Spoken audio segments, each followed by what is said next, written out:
Hey guys, Koukun here, coming at you with another video about real estate investing. So today I'm actually in one of the units inside my Airbnb here in St. Catharines, near Niagara Falls, Ontario. And I just want to share some of the lessons learned. So we've been running this Airbnb now for about a year. For those of you who don't know, I had a property that I converted into a legal duplex, so two separate units.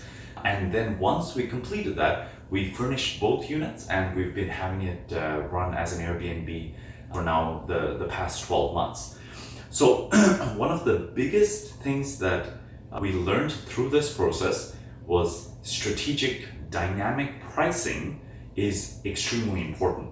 So we made the mistake, unfortunately, of having Airbnb's smart pricing on during this past year, and the property as a whole made about $50,000 between both units these last 12 months. However, we can clearly see how there was a lot of opportunity that was left on the table simply because we did not increase the prices more when there was demand, and during the times of slow season, during the times when there was not as much demand, we did not reduce our prices sufficiently.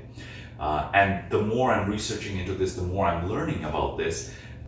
There's a structure to which you want to price your Airbnb, specifically using discounts. So for example, if, especially in the slow season, you want to get longer term stays so that it's booked out, right? You can have one guest stay for a month and then you no longer have to worry about finding multiple guests during that month. You don't have to worry about cleans, turnovers. However, if you simply reduce your prices across the board for that month, you're going to get 1 night, 2 night, 3 night stays, which now if someone's looking for a whole month, they're no longer going to be able to see. So you got to be smart about this. You want to increase all of your prices for the entire month if you have a full month available, and then offer like a 30, 40. Right now we even have a 50% discount for the upper unit on this property for the month of January 15th through to March, where we have this long availability. So this way, if someone wants to book a night, a weekend, a shorter term stay, they can. However, they're paying us a premium, maybe 30, 40% more than what we figure is sort of the market rate for these units. And if someone's looking for an entire month, they're getting that big discount. They're able to get a reasonable price for the entire space. And this allows us to manage our calendar during the slow season.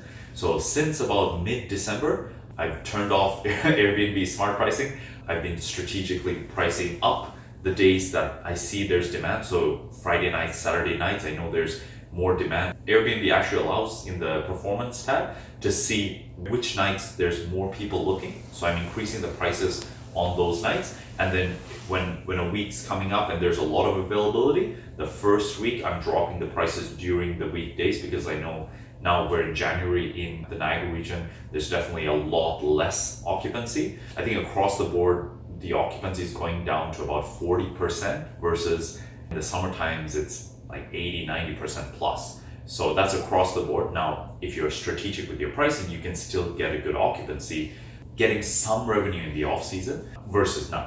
So that's the key lesson I learned over the last 12 months. Manage your pricing effectively, bring it up when there's demand for it, bring it down when there isn't, and try to keep your calendar full because an empty night is $0 in revenue. It's better to make some money than no money. But you got to be aware of what is your exact cost per stay to be able to do this. You need to know what it's going to cost you to clean it, to get all the beddings turned over, what your material costs are for each stay, so that you never lose money on a stay, but you're okay making a small amount if it's a vacant day in the middle of your calendar between larger stays. So hope that helps. I'll be making more videos like this to keep you updated about this Airbnb strategy. And yeah, it's definitely something I'm really excited about, and I really want to grow this. All the best.